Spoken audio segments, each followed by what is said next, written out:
विवेकानंद जी एक आध्यात्मिक गुरु एवं समाज सुधारक थे। स्वामी विवेकानंद जी ने पुरोहितवाद, ब्राह्मणवाद, धार्मिक कर्मकांड की विसंगतियों को दूर करने का अथक प्रयास किया। स्वामी विवेकानंद युवाओं के महान प्रेरणा स्रोत हैं। इस नाटिका के माध्यम से आप स्वामी जी के अनमोल विचारों को जानेंगे।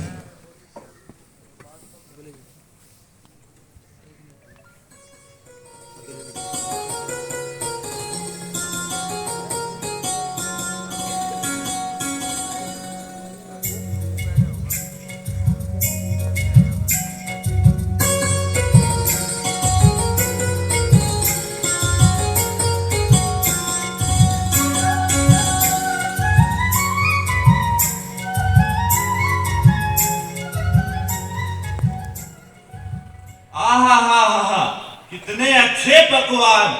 इमरती, गुलाब जामुन, पूरी, खीर, देखते ही मुंह में पानी आ जाए। आहा हा हा, गर्मा गर्म चाय सर्दियों में पीकर तो आनंद ही आ जाए।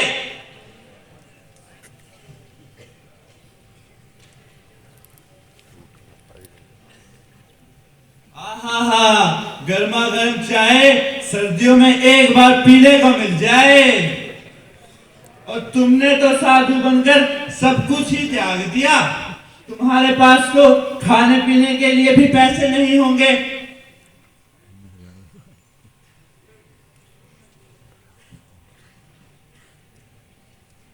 ये लो, कुछ पैसे रख लो और कुछ खा पी लेना। अगर मेरी तरह काम धंधा करते तो आज ये हाल ना होता। तुम्हें क्या पता पैसों की ताकत, पैसों से क्या कुछ नहीं खरीदा जा सकता। मुझे ही देख लो, मेरे पास इमरती, गुलाब जामुन, रसगुल्ले, पूरी, खीर और क्या क्या नहीं है। पैसों के बगैर इस दुनिया में कुछ भी नहीं होता।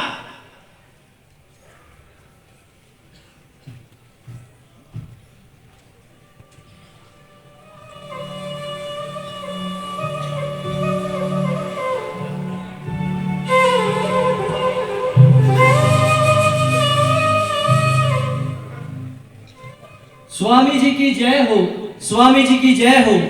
स्वामी जी, आप इतनी धूप में क्यों बैठे हो? मैं आपके लिए खाना लेकर आया हूँ, इसे खा लीजिए। अरे भाई, तुम किसी गलतफहमी में मेरे पास आ गए हो। ये खाना किसी और के लिए होगा, उसको देकर आओ।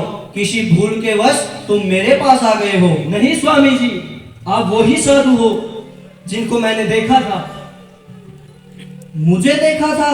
कहाँ देखा था? स्वामी जी, मैंने आपको स्वप्न में देखा था।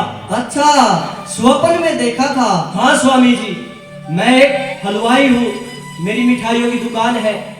दोपहर के समय जब मैं खाना खाकर सो रहा था तो मेरे स्वप्न में प्रभु श्री राम जी आए और मुझे बोले, मेरा एक साधु स्टेशन पर भूखा बैठा है, तुम जाओ उन्हें भोजन खिला कर आओ। अरे भाई, तुम इतने यकीन से कैसे कह सकते हो?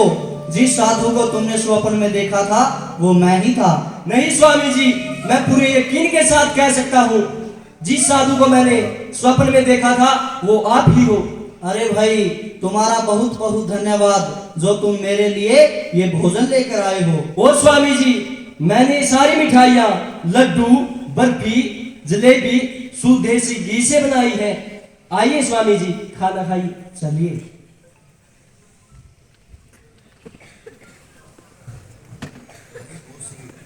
मैं देवी अन्नपूर्णा हूं। आज तुमने एक संत का उपहास उड़ाया है।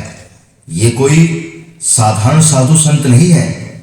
तुम्हें इस बात का अनुमान तो हो ही गया होगा, जिनके लिए स्वयं भगवान राम भोजन भेज रहे हो, वह कोई साधारण साधु संत तो नहीं हो सकता। हाँ, तुम्हें अवश्य स्वामी जी से माफी मांगनी चाहिए। स्वामी जी, मुझे माफ कर दीजिए स्वामी जी। मैं सारी उम्र अपने परिवार के लिए धन जोड़ता रहा और मुझे ऐसा लगता था कि जो इंसान मेहनत नहीं करना चाहता वो साधु बन जाता है, परंतु आपने मुझे गलत साबित कर दिया।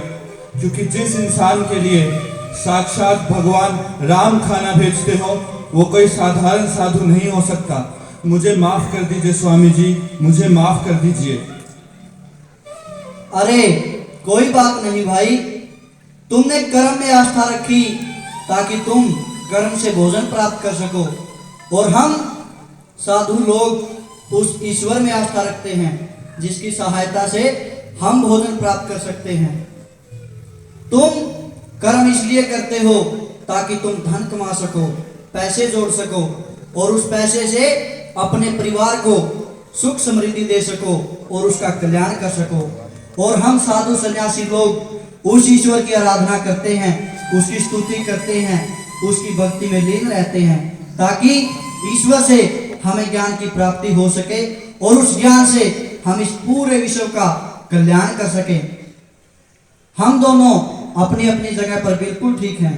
तुम एक गृहस्थ इंसान हो और मैं एक साधु सन्यासी उस परमात्मा की भक्ति में विलीन रहता हूँ। तुम्हें कर्म इसलिए करना पड़ता है ताकि तुम अपने परिवार को चला सको, उसकी जरूरतों को पूरा कर सको, और हम साधु सन्यासी लोग उस परमात्मा का स्मरण करते हैं, उसको याद करते हैं ताकि परमात्मा की दिव्य दृष्टि से हम ज्ञान प्राप्ति कर सकें, जो ज्ञान इस विश्व के लिए आवश्यक है, बहुत जरूरी है, और ये ज्ञान विश्व के लिए हमेशा ही कल्याणकारी सिद्ध होता है। तुम अपनी नजरों से, इन इंसानियत की नजरों से जिस दुनिया को देखते हो, ये दुनिया साधु सन्यासियों के लिए नहीं है। साधु सन्यासी अपना 10वां ब्रह्मरंध्र खोलकर उस ईश्वरीय दुनिया में जीते हैं। यही तो रूप होता है साधु का। आप धन्य हो स्वामी जी, आप धन्य हो। तब तक आप भगवान पर विश्वास नहीं कर सकते। खुद को कमजोर समझना सबसे बड़ा पाप है। हम जो बोते हैं हम वही काटते हैं। हम स्वयं अपने भाग्य के निर्माता हैं। पहले हर अच्छी बात का मजाक बनता है, फिर विरोध होता है और बाद में उसे स्वीकार कर लिया जाता है। एक समय में एक ही काम करो और ऐसा करते समय अपनी पूरी आत्मा उसमें डाल दो और बाकी सब कुछ भूल जाओ। एक अच्छे चरित्र का निर्माण हजारों बार ठोकर खाने के बाद ही होता है।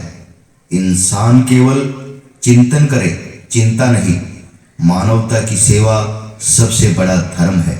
मानवता की सेवा ही सबसे बड़ा